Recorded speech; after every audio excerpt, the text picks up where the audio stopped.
Қайырлы күн баршаларыңызға. Бүгін мен сіздермен күнделікті жасайтын, қыздардың сүйіп жейтін, мектепке алып кететін, жұмсақ, тойымды болып шығатын сосиска в тестенің рецептісімен бөлісемін.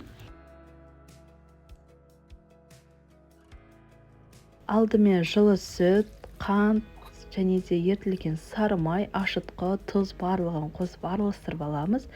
Және бөлме температурасында тұрған, яғни қатты мұздай емес жұмыртқаны қосып, тағы да венчикпен араластырып, керегінше ұнды 2-3 бөлікке бөлу арқылы жұмсақ қамыр илейміз.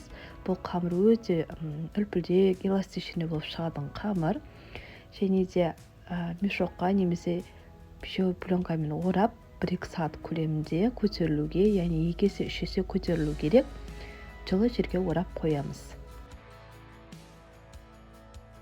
Мінекей қамырымыз өте жақсы көтеріліп, жұмсақ болып шықты. Қолымызға сұйық майды жағып, қатты баспай, осылай 8 бөлікке бөліп аламыз.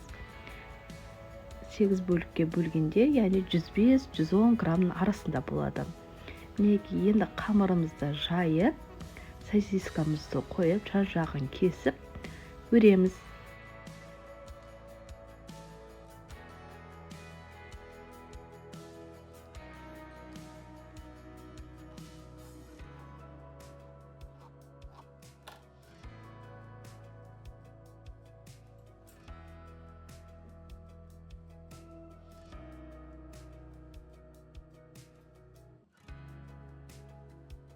Түйілген сосискаларымызды противенге қойып, және де бетін целлофанмен, майлықпен орап, бір 10 минутқа демалдырып қоямыз. Және де жұмыртқаға кішкене сүт салып, араластырып бетіне жағатын боламыз. Мінекей 15 минуттай өтті.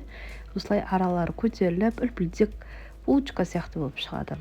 Мінекей сүтпен жұмыртқа араласқан массамызды бетіне жағып, және де ақ, қара күнжіттарды сеуіп, қызып тұрған пеште 180 градуста 20-25 минут пісіріп аламыз.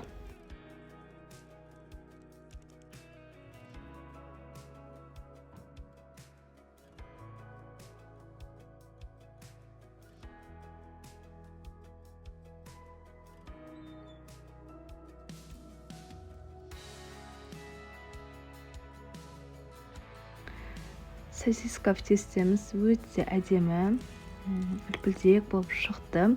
Міндетті түрде дайындаңыздар, балаларыңызға толыққанды ұнайды. Және де менің каналыма тіркеліп, комментарий жазып, сұрақтарыңыз бар болса, лайк баса кетіңіздер.